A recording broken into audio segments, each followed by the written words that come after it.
Hôm nay bảo tự sôi nha. Ok. Oh my god, nó ngon khủng khiếp. Ngon lắm luôn.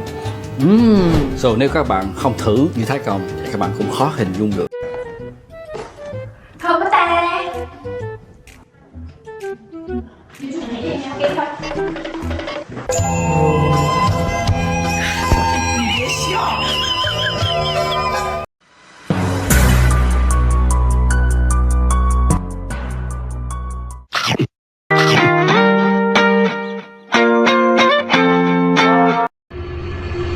Tình khó xử thế này chỉ cần một nụ cười tự tin.